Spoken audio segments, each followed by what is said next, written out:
MAC address.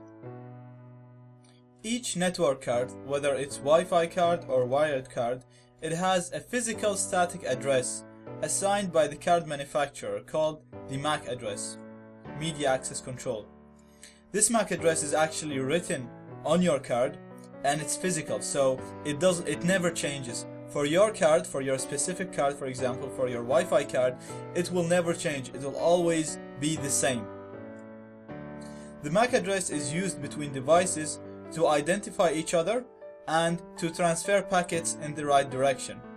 This works by each packet has a source MAC and a destination MAC, and it travels from the source MAC to the destination MAC.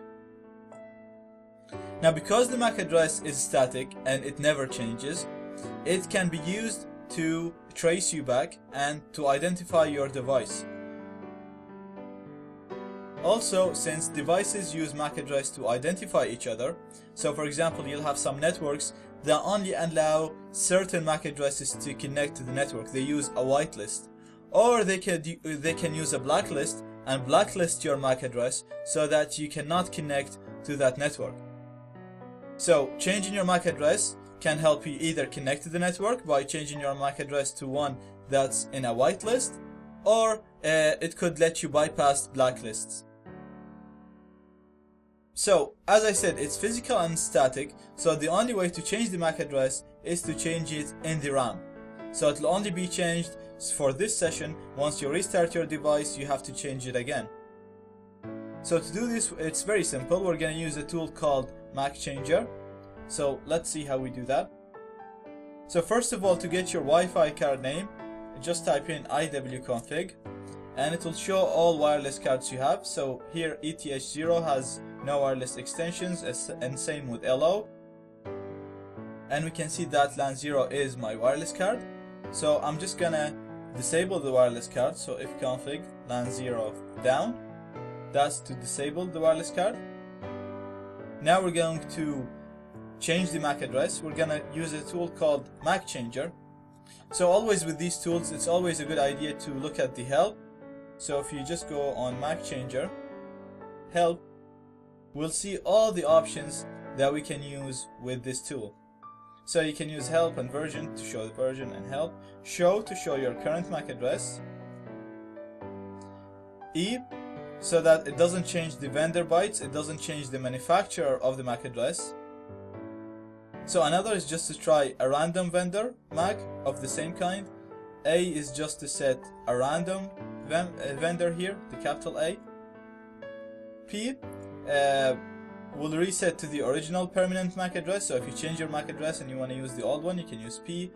Or will just give you a random MAC address, and L will just print the non-vendors that you can use.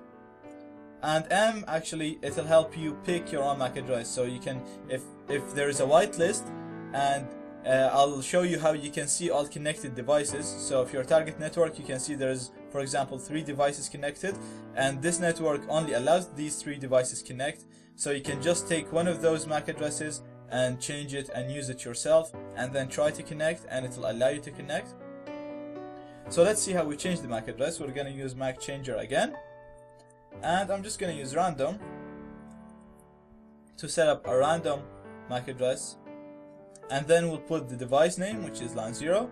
So very simple, MAC Changer random LAN 0. You can use the M to specify your own MAC address if you want. So I'm going to hit enter, and as you can see, my original one was this, and it's been changed to 98A4B095CAA3. Okay, so now our wireless card is ready and we've changed its MAC address. Now we need to enable it again because we disabled it by typing ifconfig LAN 0 down. So we'll do the opposite. We're gonna do ifconfig LAN 0 up. And that's it, the card is enabled and its MAC address has been changed. Let's just have a look on it. If you type in ifconfig LAN 0, now we can see the new MAC address showing up in here. Click here for the next video and click here for the previous video, or go to description for the video link. A link was provided in the description below for all of my other videos on cracking Wi-Fi passwords. Please like this video and thank you for watching.